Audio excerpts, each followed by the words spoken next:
insane.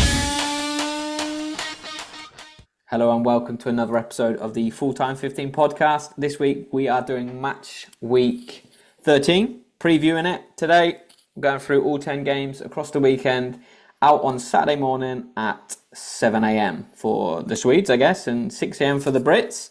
As always, joined by my co-host Robin. How are you doing today, sir? Amazingly good. You know, just came out of the shower, cold beer, speaking to you about, you know, the upcoming weekend here. So, yeah, it's all good. How are you? I'm doing good. Yeah. It's, Okay. Well, anyway, moving on out to the game, shall we? Yeah. Okay. Where are we going first, mate? Yeah, we're going to London. We're going to London, but before we get to Brentford, mate. Okay. Yeah. A little birdie tells me you've got a beer. I do, yeah. But you didn't have one, so I don't know if I would. You know, Oh, so yeah, I mean, yeah. Okay. Well, it's a bit burger. I don't know if you can see it there because I don't have a green screen. As you know, I'm that professional. Anyway, the Bitburger, lovely can with the sort of golden, white, Details. golden white. Yeah. German excellence. This is. It's You know that no, the go on. motto or their I don't know what you would call it. I even lost the Swedish word for it. But anyway, it's bitte ein Bit. So a Bitburger, please, yeah. And so bit is short for Bitburger, and bitte is please in German. So Bitburger, bitte ein Bit. It's like Marco Bizot a little bit, yeah. It's Or not. it's close. It's Got something on it. Yeah. so, yeah, that's the best I got for that. Cheers. It's familiar though. I feel like this has been done previously. Have you selected this? Yeah. Listen. I've had this one before. I've had this one before, but then I missed to tell you about that. The bitte ein Bit part. Oh, The bitte okay. ein Bit. Fantastic, Yeah. mate. Well, listen, I apologize. Sounds like I've had one, to be fair, for not having one this week. This segment has thrown me off with the time, and your new parental leave schedule has kind of thrown me off a little bit. It seems like you're in a bit of a schedule now, in a bit of a flow. Got yourself in a rhythm. And you throw me out of sync, mate, to be honest with you. Okay, the okay. timings. You're not used to me being actually on time and having a proper. Awake at this hour, I'd say. But no, Fuck no. Okay, well, that's a okay. dagger. That's a dagger. Yeah. Mm-hmm. From a hard-working man like yourself. Mate, that is a dagger. Pretty big. That is, yeah. It's a dig, as they say. It certainly is, mate. But listen, good work, mate, keeping the segment of the beer alive. I appreciate that. We'll be back next week with another round of beers. And I do stress beers plural. I will have one. I do promise that. But yeah, where are we going first, mate? What's the first one of the weekend? We're going to London, Bradford, Burnley, mate. Oh, Bradford, Burnley. My initial thoughts with this one was that, you know, could it be an upset for Burnley maybe, and that would be looking at the table, looking at how many points they have. That would be a massive 3 points for them, you know, in regards to relegation battles and so on. So for them, it should it doesn't mean more to them, you know, because a Premier League game is a Premier League game. But look at the table as such, then you know, Burnley are more under pressure, so they would really want this win. But Bradford away, mate, we've seen them play at home, playing against Liverpool, Manchester United at home, I think both. And they've done well. And as we've mentioned before, you know, in earlier podcasts, it's Brentford and Sunderland who are the team who surprises us the most. So yeah, it would be an upset if Burnley get the win here, but I wouldn't rule it out because everything can fucking happen in football and especially in the Premier League. So what's your initial take here?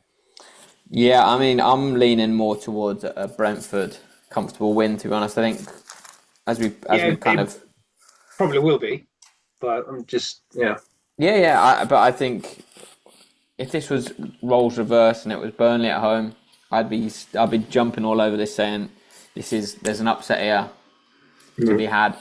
But I think Brentford are too strong at home. I think Burnley are weak away from home, and that just sort of piles me into believe that Brentford are going to get the 3 points here. And pile on a bit of misery for Burnley, but like you say, it would be a massive 3 points for them if they could get a win here. Not out of the realms of possibility by any means, because Brentford are only 6 points clear. You want to add to that Leeds are playing Manchester City, West Ham are playing Liverpool. That's not looking at Liverpool's form, that's not an impossible task for West Ham. And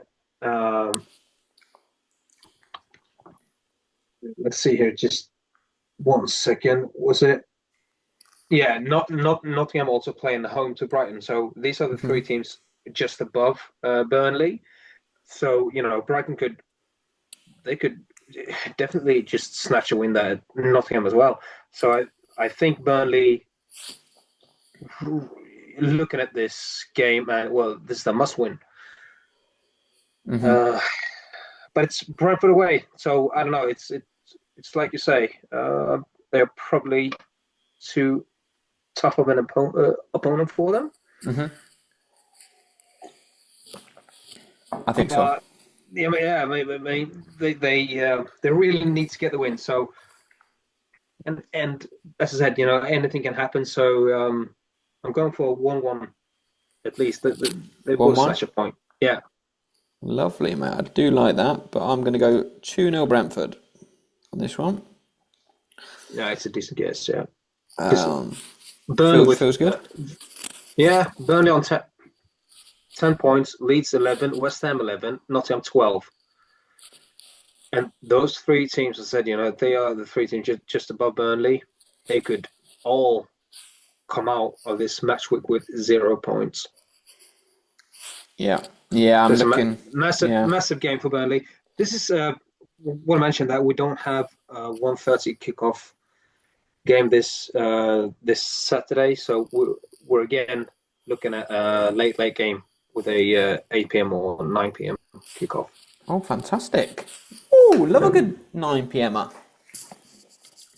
Maybe that's due to the Champions League midweek thing. I don't know why. It doesn't really matter why. It's just the way it is this Saturday. So yeah, kicks off at 4. Fantastic. So I know we're jumping ahead here, but who is the late game? Just out of interest. That's the Tottenham Fulham. Oh, at Tottenham. Yeah. Oh, tidy. Okay, moving on. Where are we going now? Going up to Manchester. Because Manchester City are hosting Leeds. Haaland didn't play in the Champions League.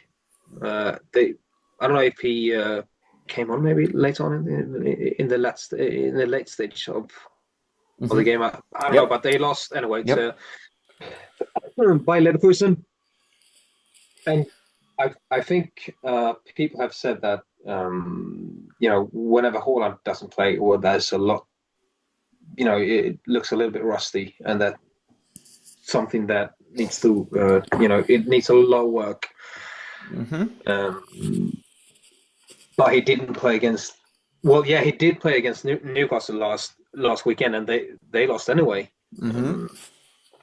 They did. Losses in a row. Yeah, 2 losses in a row now for Manchester City. They are relishing this chance of just battering Leeds, I think. So it's going to be one of those, sort of classic Manchester City wins, I think, like a 6-0, I think. It's... Guardiola is not happy, I think, with Pepito. Yeah, how the last 7 days or 6 days have panned out. So But I think looking ahead for them, the next 3 Premier League games across the week, there's obviously a midweek Premier League next week.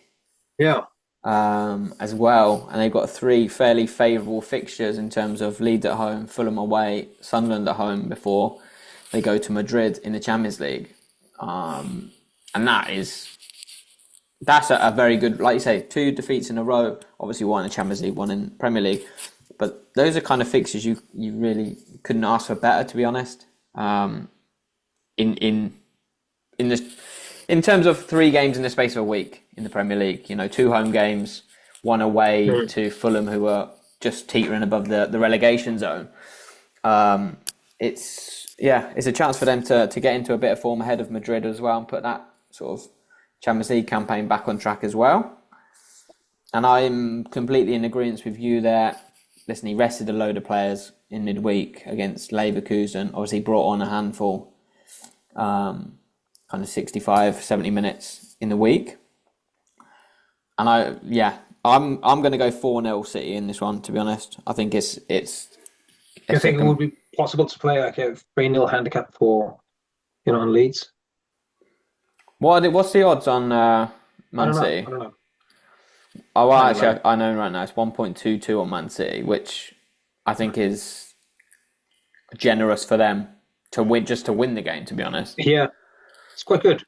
It is quite good.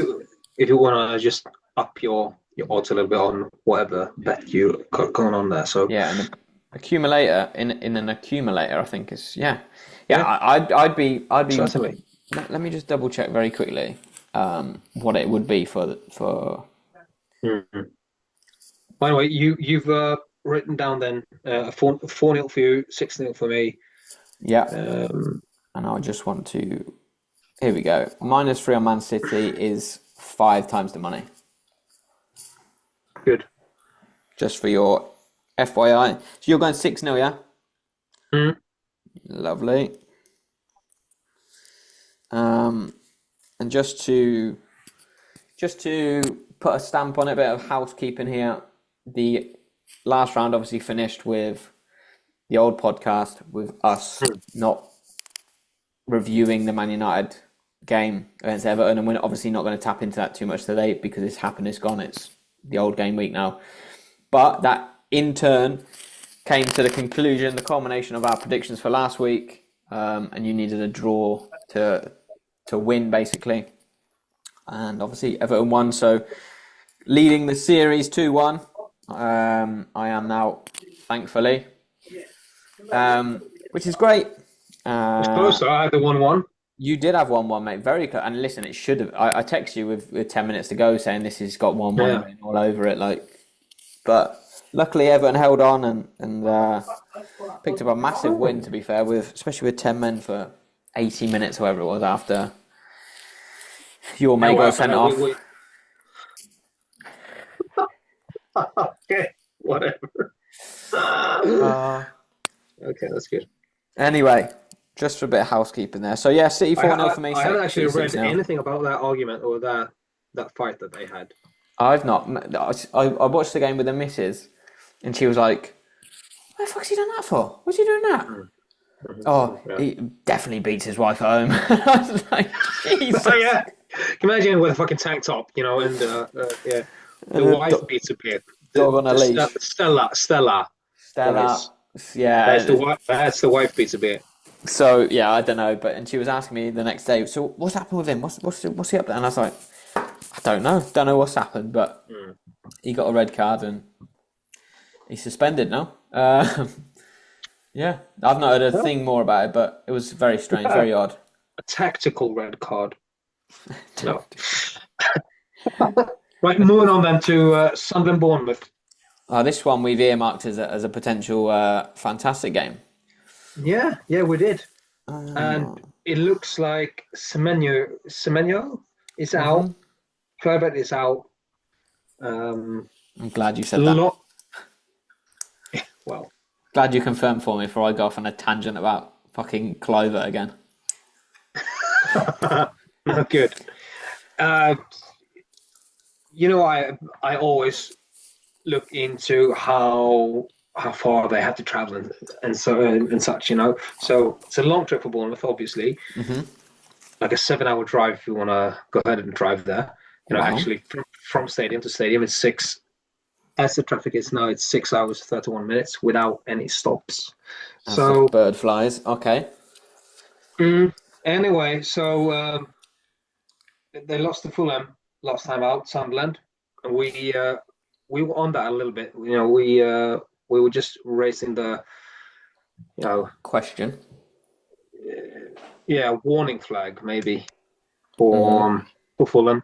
Yeah, that they actually might, playing away straight after the international break for that type of team.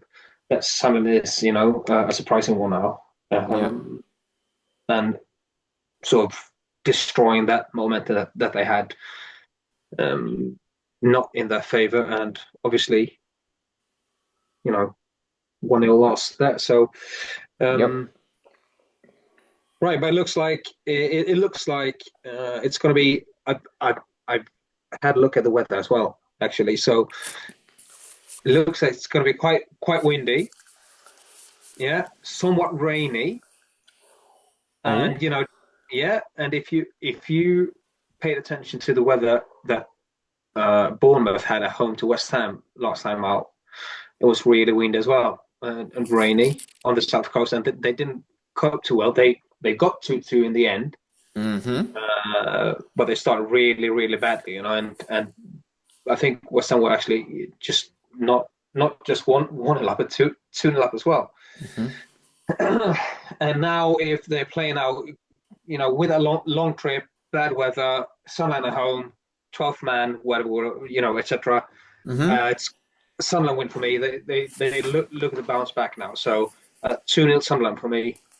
Oh, also now with Semenyo out, so it's very likely that he's out. Fantastic, mate. Listen, wonderful preview there in terms of you've given us everything. The travel, check. 6.5 hours on a coach. They're probably flying, but I appreciate the 6.5 hours. Yeah, I know. The weather, fantastic, beautiful.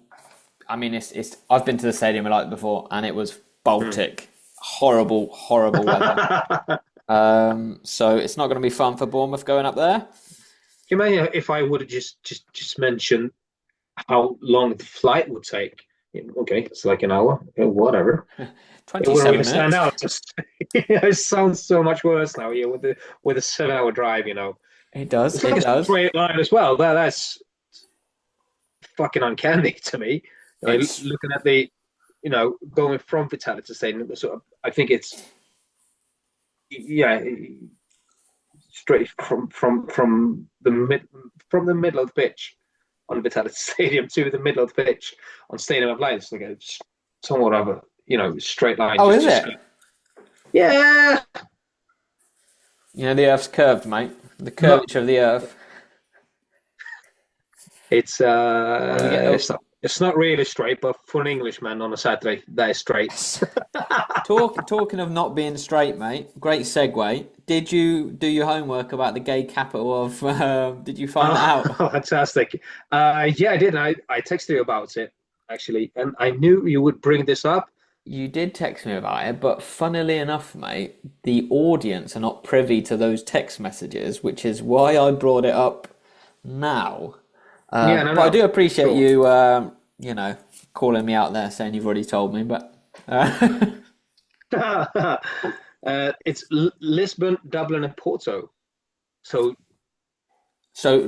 Lisbon is number one. Up that's once. Well, I think so. Yeah, that's why. As far as I understood it, yeah. Did you go one step further and figure out where Brighton was in the list? 15th. 15th. Oh God, they're slacking. Yeah, but Lisbon and Porto, mate. The Portuguese. I'm fairly Portuguese certain. guys are I'm fairly certain that you actually. We had a discussion the other day. These are rankings from 2023. It's still That's relevant, still mate. age. Still relevant. Mhm. I'm fairly certain when I suggested maybe we go to Copenhagen or Stockholm for a few beers and watch the football. I'm sure you put forward to going to Portugal of some description. Was that true or I did don't know you? if I've mentioned that. You can just Oh, publish our it's just texts. it's I just haven't. I haven't. well, it's just a sheer coincidence. Two of the top three are Portuguese cities. That was all. Yeah, Sheer sure. coincidence. I, don't know, I How haven't really suggested a trip to Portugal. What the fuck would I? Because I hate fish, also, which is the national dish there. So, interesting. yeah, I Interesting. don't. In I a would. completely unrelated side note, mate, did you find out who the capital of the world, the gay capital of the world was, or did you not go that far? Uh, no, I didn't. Okay, I don't because I you don't you I don't were know you if were I don't know if I looked up the gay capital of the world or the gay capital of Europe, since they all are in Europe now. I don't know. It hmm could be the world still, but is I'll it do a San quick. Francisco? Yeah, that's what I thought because you were pretty. Um, I don't know. yeah, gay capital Hmm. of the world. Google. It has to be. It has to be. It wasn't an accident that San Francisco became the LGBTQ plus capital of the world. What are the pluses, mate? Let's not go there, please, mate. No. Here we go. Just in time for Pride, the 15 gayest cities in the world. Consent, yes, full consent for this article. I mean, you need to consent, mate. Otherwise, it's a rape. 15th, Buenos Aires. 14th, Bangkok. 13th, Dublin. Oh, okay. Okay. 12th, Melbourne. 11th, Sao Paulo in Brazil. 10, Miami. 9, Madrid. Oh, 9. That's okay. 8, Tel Aviv. Some European countries Oops. here, mate, that that are ranked Yeah. higher in the world Right. than Dublin. Barcelona, number 7. 6, London. 5, Berlin. I can see that. Yeah. 4, San Francisco. Oh, 3, interesting to see the top three then. Yeah. 3, New York City. Oh wow. 2, Toronto, Canada. And number 1, Kungsbacka, Sweden. Kungsbacka, Sweden. Fair play. Number 1, Amsterdam, the Netherlands. Oh really? Yeah, yeah. No, fucking hell. It seems like I don't know. We're digressing, and I don't know if we're gonna have to edit this out maybe. But isn't it just still talk about people tend to speak of San Francisco as the number one gay city in the world. Yeah, but it's I very have much I haven't heard of New York City, Toronto, and yeah, whatever you said it open your as mind, number mate. one there. So Open your mind to these things, mate. But no, very on the same similar ilk. When you say Brighton, you go, the gay capital of Europe. hmm. So, and that was down in 15th, mate. I didn't even make this gay one list. The gay one list. This didn't make the world list, I should say. I heard that the first time I went there, they told me after I booked the trip and booked whatever. This is the number one gay city of Europe. Yeah, it's San Francisco first, and then it's Brighton. Okay, What why do are you they want telling you me to that do? for? Yeah, Do you have a problem with that, or what do you want to what? do? Yeah, with that information. Yeah, Anyway, did you enjoy the trip? I did. And I stayed for quite some time actually, but you know they have loads of gay nightclubs there as well, and if you meet the people in the streets, um, yeah, I can see that it's up there, with Makes being the sense. gayest city in the world. Yeah, hmm Hmm. It's a lovely part of town, or I've part of the got world, some I should say. anecdotes there, but it doesn't really fit the podcast. I think I don't know why we're talking about this even. I don't even know what got us onto it last time, but No, me neither. You want me to do my fucking homework about the gay capitals of the world. I did, mate. And how that came about, no clue. And we didn't even publish that podcast because the file broken, so nobody even Maybe knows about that's this. because it was like a foul language kind of thing. Maybe. Where are we going now, mate? Everton, Newcastle. Everton, Newcastle. Yeah, because we just have the 3 o'clock or 4 o'clock kickoffs. So this is the 5:31. Perfect. So Everton, Newcastle. 6:30 that for us in Sweden. So Everton, Newcastle. Yeah. This You know the last time Newcastle won this fixture. This fixture, yeah. With the way that you're saying that makes me think I've got to go back a fair old way. And they've been in the Premier League with Everton and Newcastle for the last God knows how long, so once a year. Well, they've never won this fixture because it's at a new stadium. Is that the answer? Well, it could have been, yeah, nice, but I'm not thinking that far off the box actually. So it's either whenever they played Everton. At Goodison. In the Premier League era. No, just playing Everton. Either home or away, it doesn't really matter. Oh, when did they? You were talking about this fixture in general. Yeah, when did they win last? In 2022. In that season, yeah, 2022-23 season. So it's like 4 games ago or something. Jesus, that's impressive. Impressively shit. Impressively bad, yeah, exactly. But can't you see Everton doing a little something here? I can. I absolutely can. After having won at home, away to Manchester United with. Yep. Yeah, with playing against, it was 10 versus 11 for, was it 80 minutes or something? Yeah. Yep. But yeah, Newcastle were really impressive again now at home to Manchester City, but it looks like it tends to be at St James's Park that they are really turning up, for the big games. Yeah. So away to Everton is really something else. Playing Manchester City at home. But I predicted a 2-2.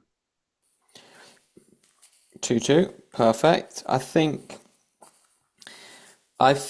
I'm going to go with a 1-0 Everton win, based purely on the fact that, like you say, a great win on Monday night. They'll take confidence from that. Obviously, Idrissa Gueye is suspended, which I've just realised now after saying they're going to win 1-0. No take the backsies. But yeah, Newcastle obviously had a tough game in Marseille in the week. Obviously got beat 2-1. A pretty short turnaround time, I guess, in terms of, playing again on Saturday. Maybe not, Tuesday, Saturday. But yeah.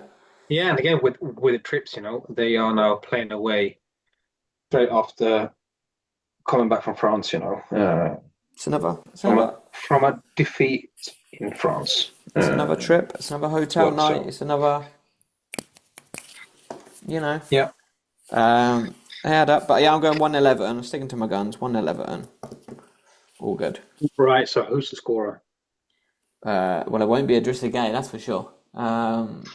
Can you imagine if it just went with that? It would be funny. I'm going to go with Barry, mate. Yeah. Gareth Barry from the... He's not playing there anymore. I was going to say from the grave. He's not dead. From out of retirement. No, I'm going with Barry. Leading the line at home. Yeah. He done well the other day.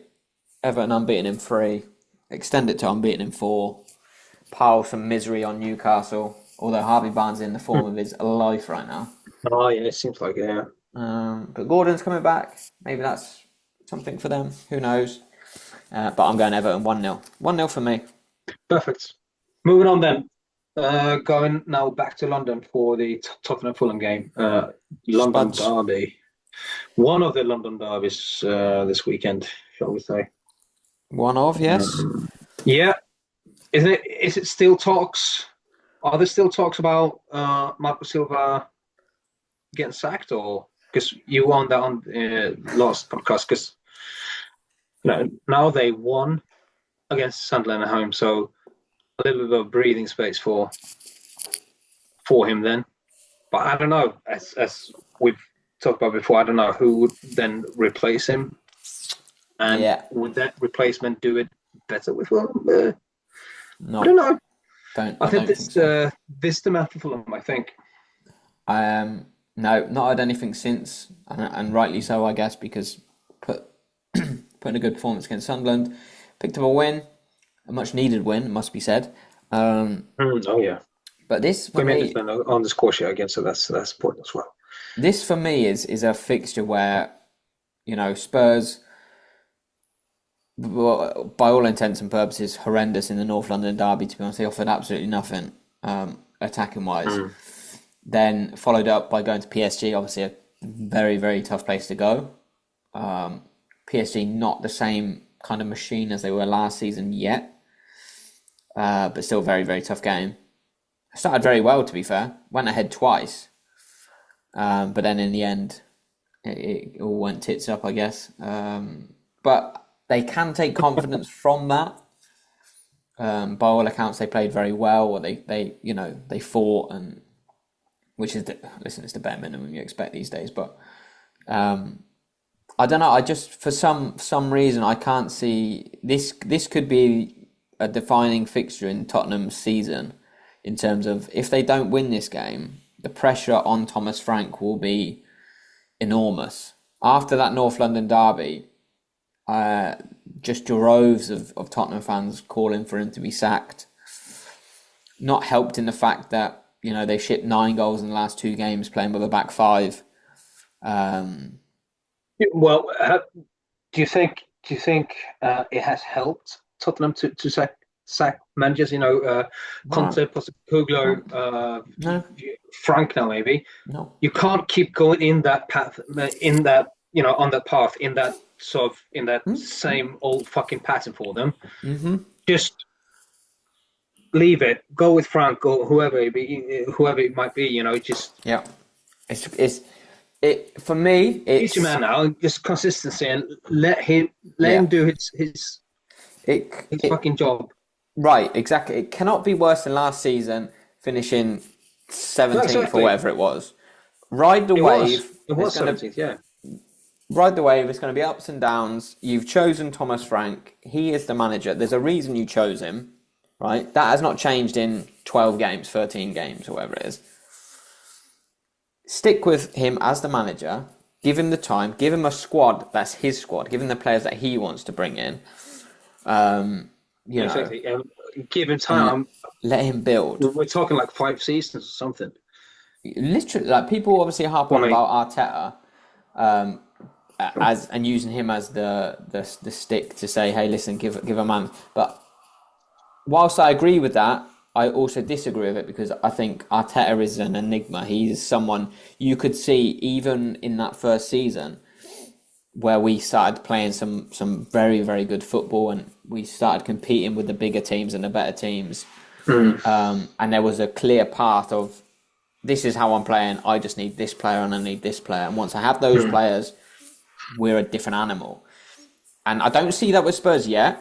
But irrespective of that, so he needs time. How could you? Because they keep fucking changing the manager. No, but what I mean is, even with Arteta after the first 10 games, after the first 20 games, you saw a clear identity of how he wants to play. But also on the same hand, you saw him tactically change things against different opponents because he knew that we didn't have the squad to compete with that team yet. So he changed it up, right? Very similar to what I guess Frank was doing, gone to a back 5 now against Arsenal and PSG. But I think he needs more time. Certainly needs this season, certainly needs next season as well. It can't be worse than 17th. They're not going to get relegated. They're in the Champions League. They're doing okay in the Champions League. I think they got 9 or 10 points from 5 games. They're going to qualify. Whether they qualify in the top 8 remains to be seen. They were actually unbeaten in the Champions League before the exactly PSG game. So they're doing well. But that being said, they are now, they are supposed to win this one. They are. And that might be a little dangerous for them. And look at Tottenham's home form, not looking good at all. And something, it really tells you a lot about the team when they've scored 6 goals in the last 3 games. Mm-hmm. But still no win, just a 1 point. Well, and that was against Manchester United. So if you score 6 in 3 games, you're just gonna jump to the conclusion a little bit there to just so it's definitely 1 win at least, yeah. And then people are fucking shouting about Van der Ven being one of the best centre backs in the world. Where the fuck are they getting that from?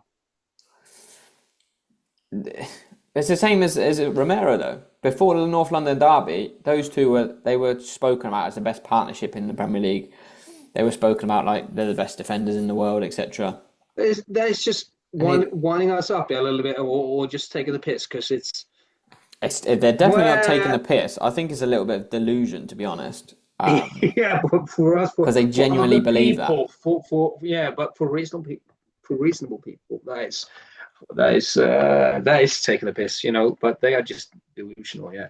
Well, no bias. Seriously, no bias. I can't see it. Mm. And obviously, looking at stats, they conceded 5 against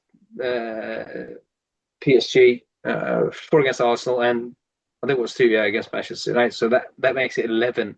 Mm-hmm.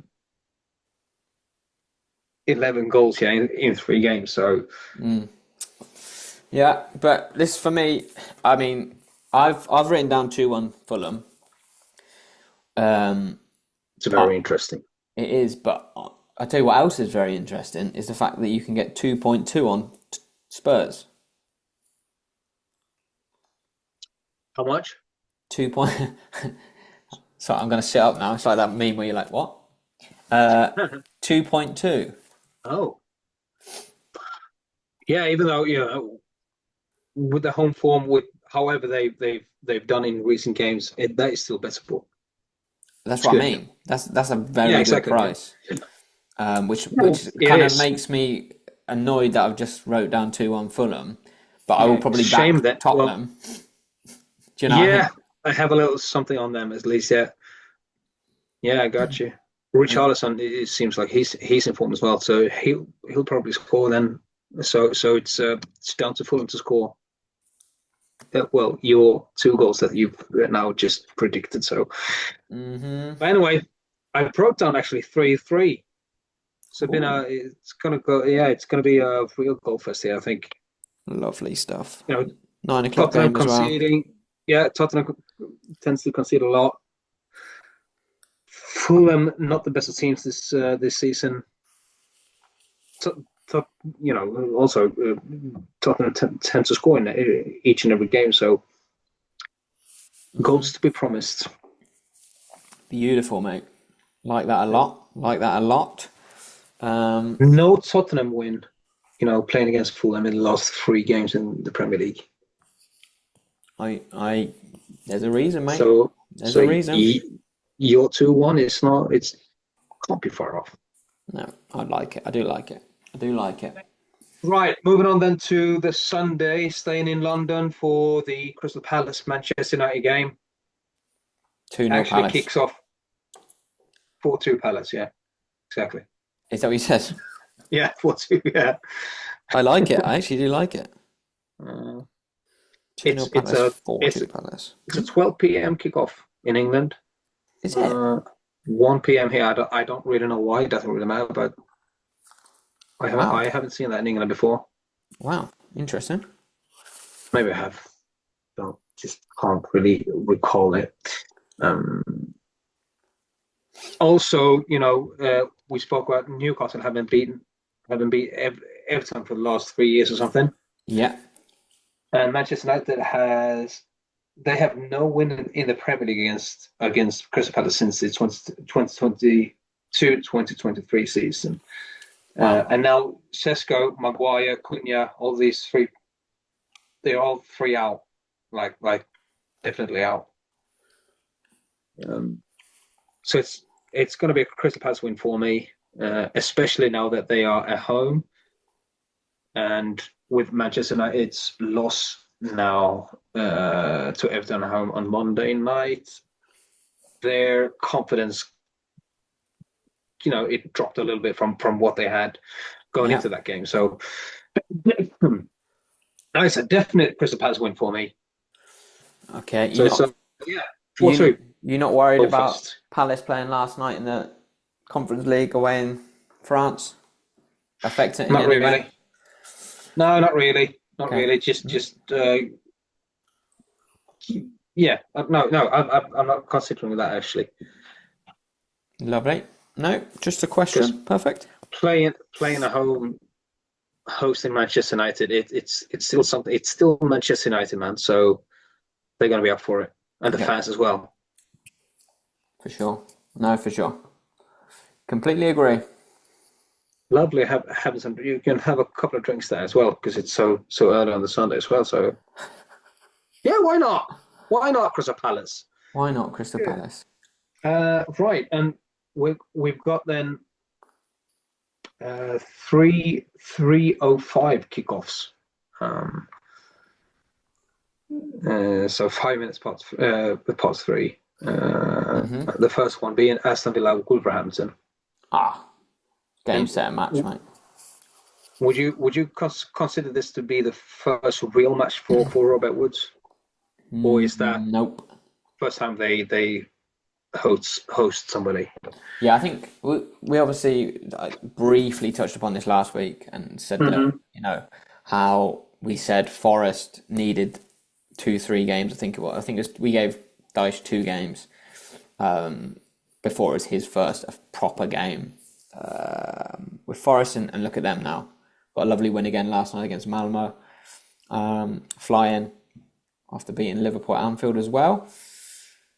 For me, I think Rob Edwards' first proper game. I don't know who it's against. I haven't looked, but it's the next one at home, which I believe is the next fixture for them.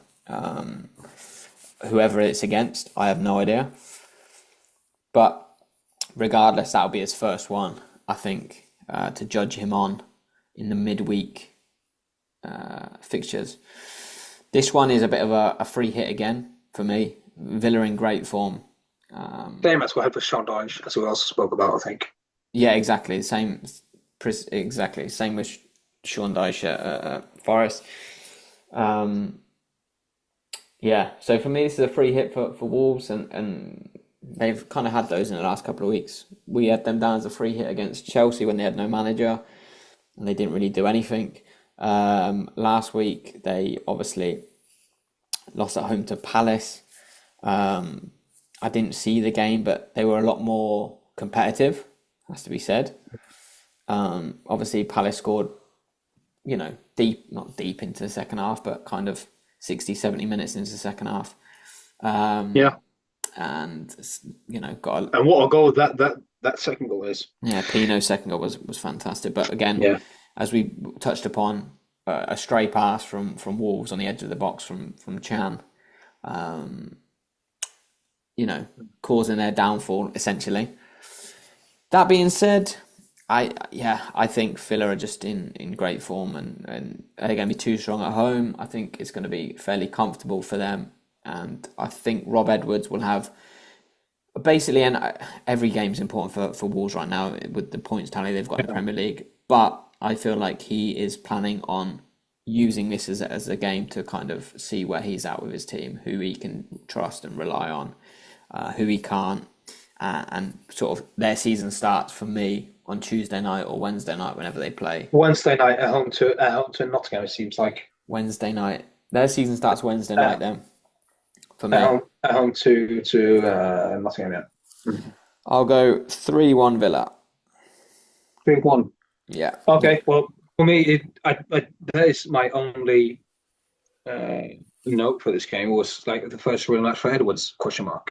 And I started to think about it, and then so I thought that when he just needs them not to concede.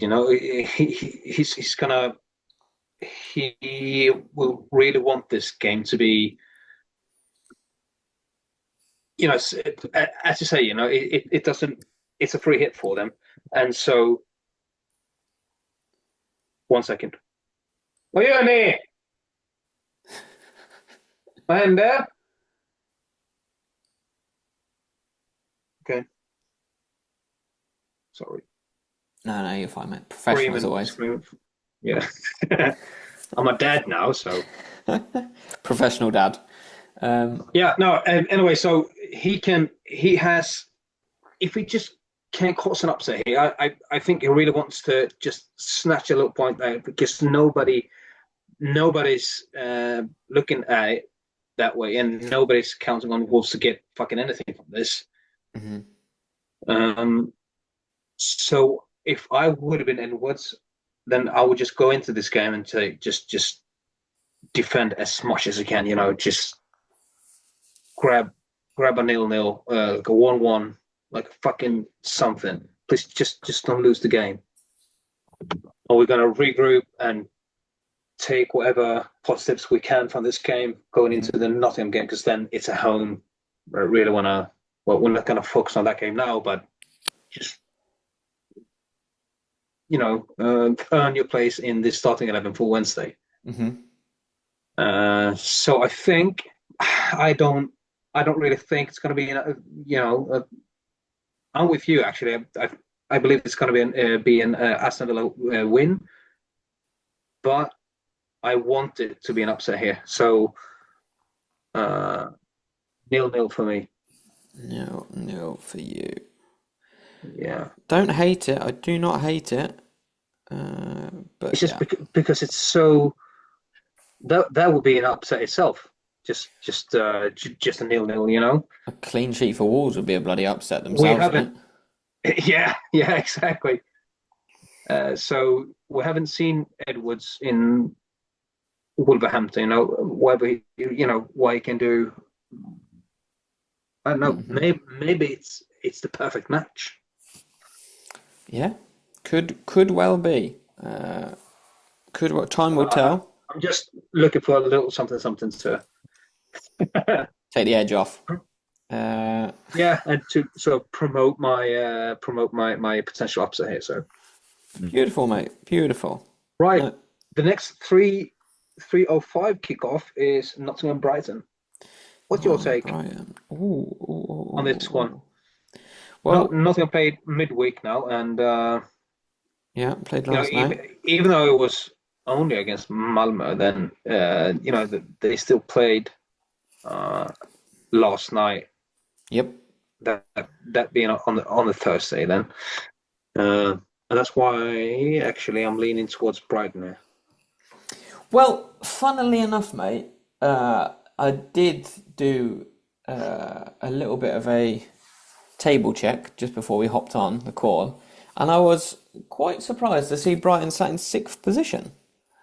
For some reason or other, I had them in my head that they were down in 11th, 12th, kind of middle of the road, somewhere meandering through the Premier League season. And they've kind of gone under the radar a little bit, I guess, because a win here and they're in the top 4, almost certainly.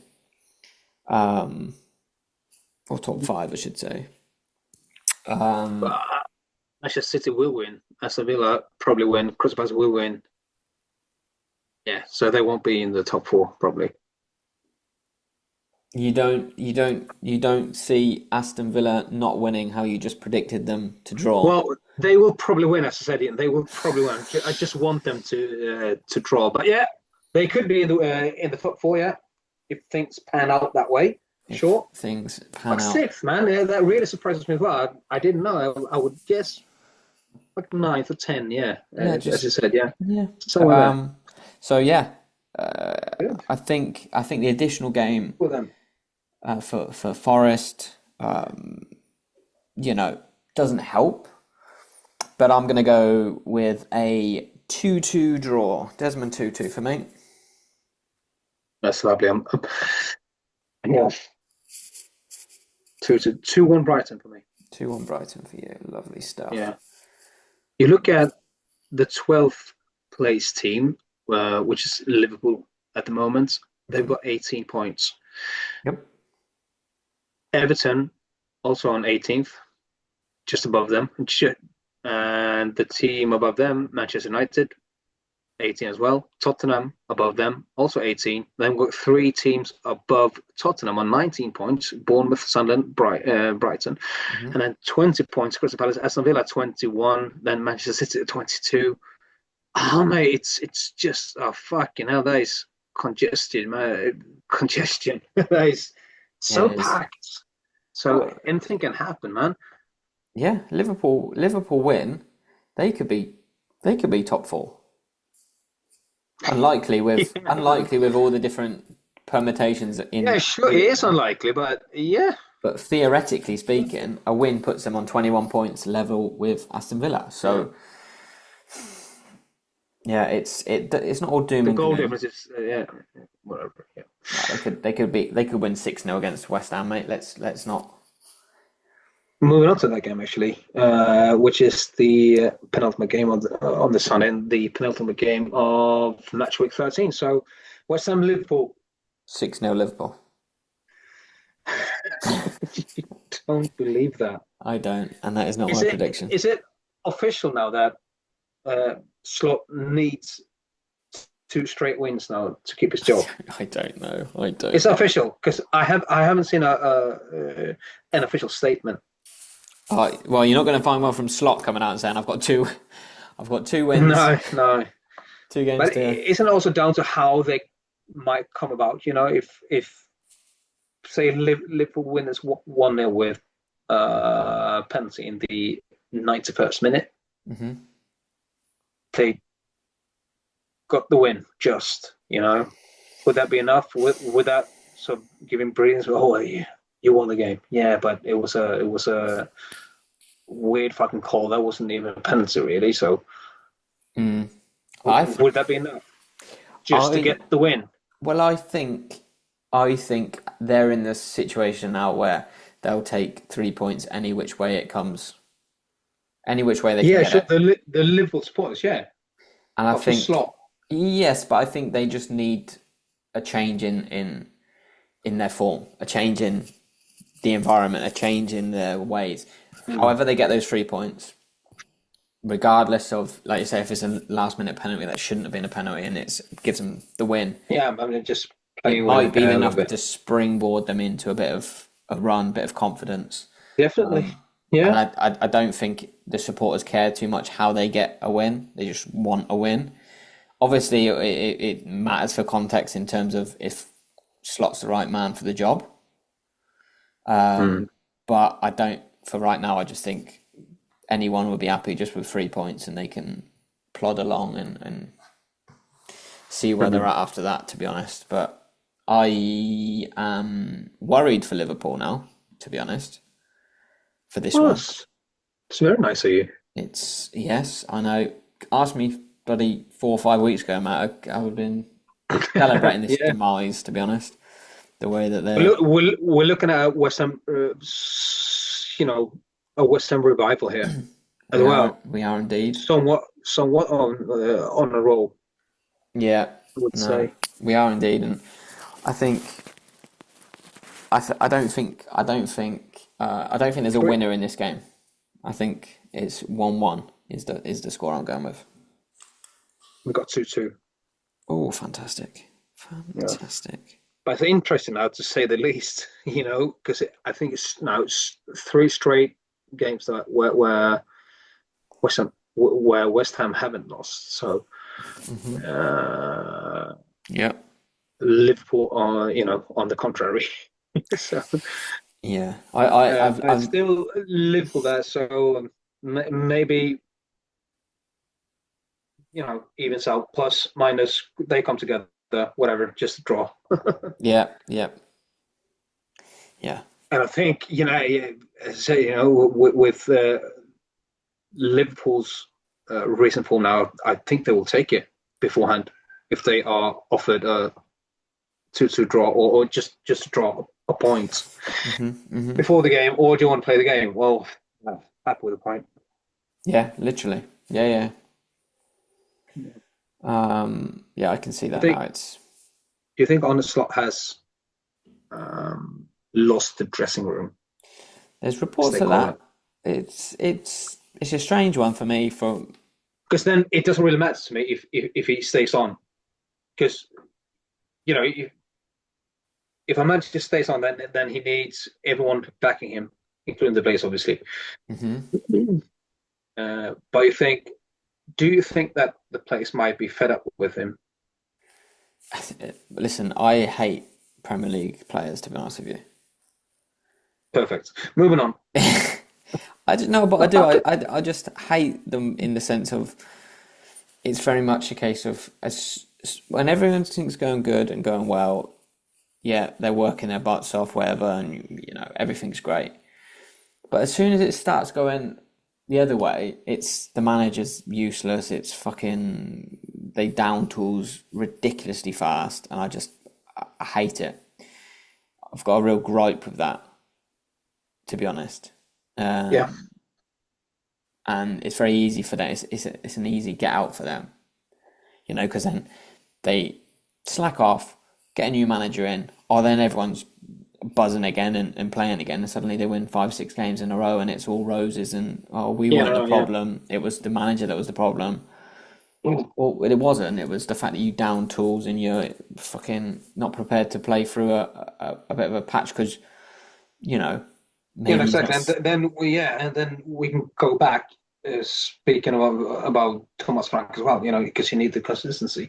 You need somebody who's there for the long haul. Jurgen Klopp, he stayed on for I don't know, was it 7 years or something? Yep. I don't know, 8 years, whatever.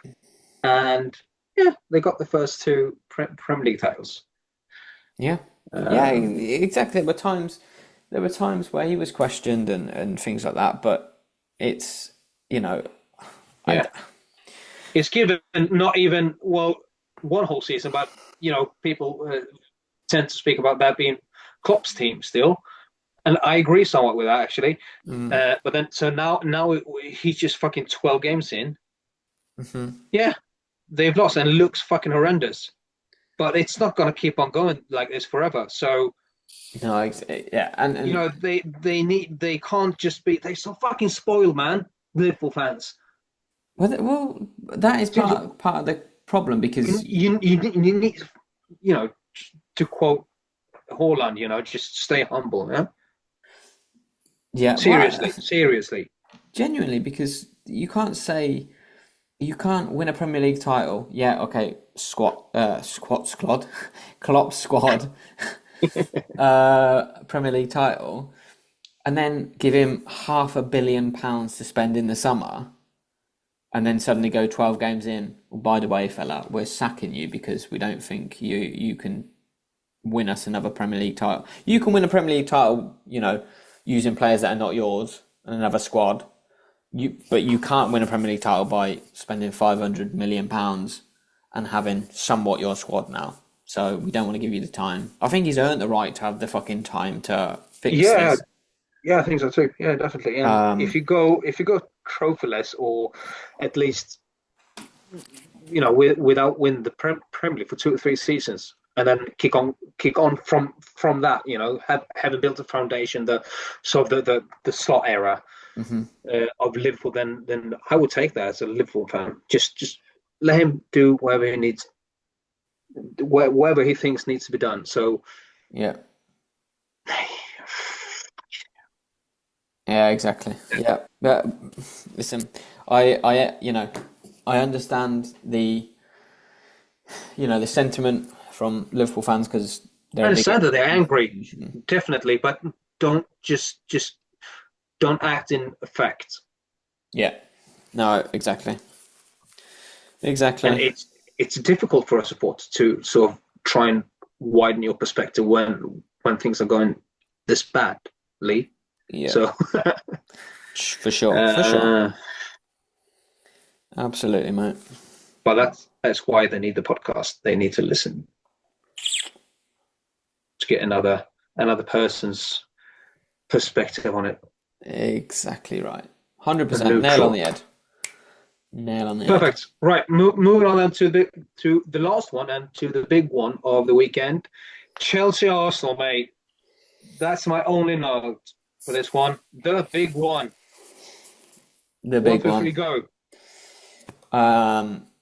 I am going to play safe. I'm going with 1-1. However, I think that if we're on song, if we're on our pomp, mate, I think we win the game. I don't.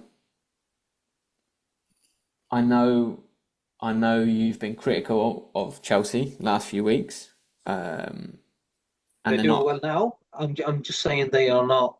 I don't think they are in it for the long run. You know. No, I completely agree with that statement there. I think it's somewhat of a false position. Yeah. I don't listen. Great win against Barcelona, but they had a man sent off after what was it, half an Yeah. hour? You know, I was just about to ask you. I don't know which minute that was. Yeah, it was. Okay. I mean, 30 odd minutes, I suppose. But either way, they started the game very well, Chelsea. But Barcelona are still dangerous. You know, and it obviously changed on the red card. Yeah. Again, but for me, I just feel like we're a different animal now. It's one of those games where it's going to be a tough game. Don't get me wrong, but they're not on our level. If we do what we're supposed to do and tactically it's spot on, and if the game develops as a game should, and there's no controversial red card or no controversial decision, you know, vis-a-vis, I see us winning the game. And I think it will actually humble a few Chelsea fans in the way that we do win the game. There is a serious chance of it being 2-3-0. You know, in the vein of Tottenham coming into North London derby last weekend, very, very, you know, confidence was high for them. Very, we're gonna come in and we're gonna get this, we're gonna get that, and they didn't have a sniff because people are just blinded by Arteta, or they have this kind of vision that he's not this great manager. He's a phenomenal manager. And I think he will set us up to win the game. I don't think he's going there to set us up to not win. I think he's going there to win, and he will take a draw, I think. But he's setting us up to win. And like I say, if it plays out, I think they win. But I'm going to go with 1-1 Chelsea just to be safe in that one for me. Okay. If that makes any sense. It does make sense.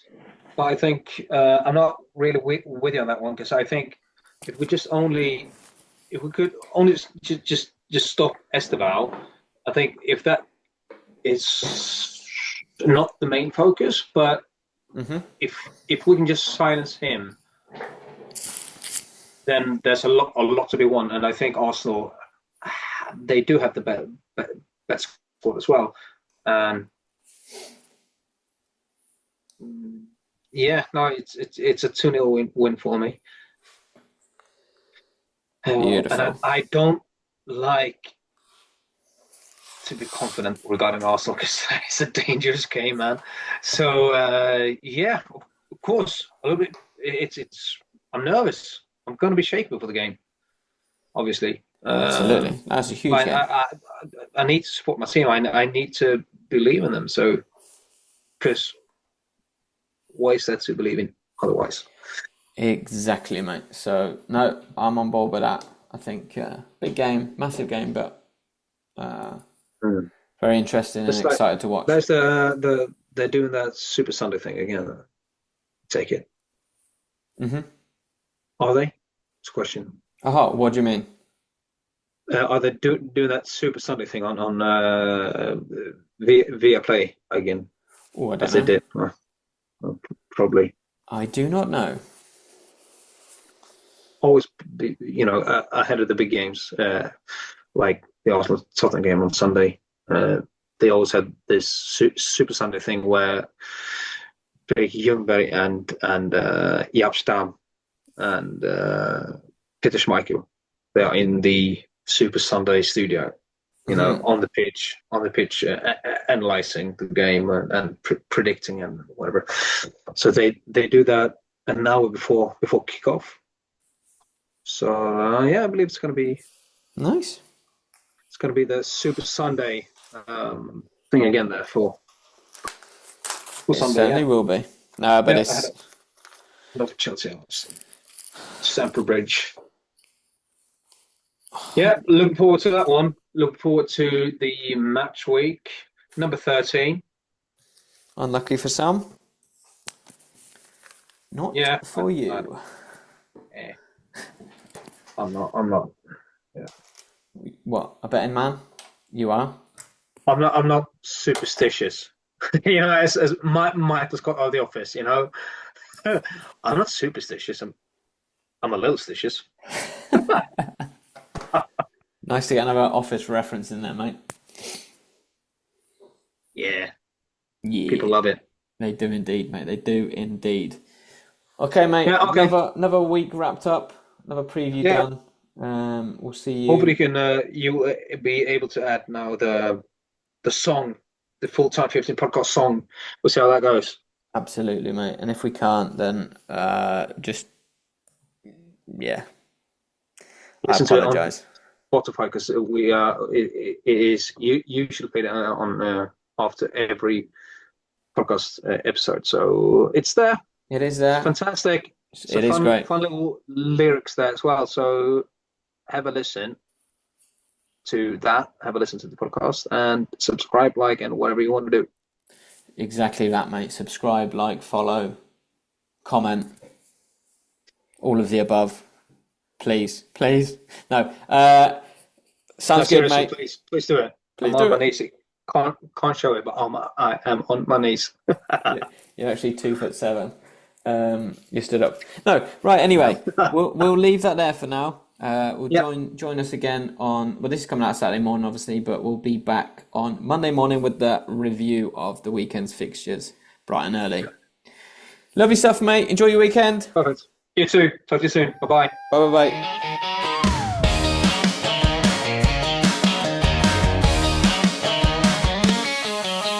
Lyle's got the stacked high. Robin's got a hot take flying by. They're chatting goals and red card cries, talking Premier League all night. 15 minutes, they keep it tight, but the banter's hotter than a Friday night. Full-time 15, grab a brewski cold, talking football stories, legends and gold. From the pitch to the mic, they're keeping it clean. Praying to the podcast, God, they don't get seen.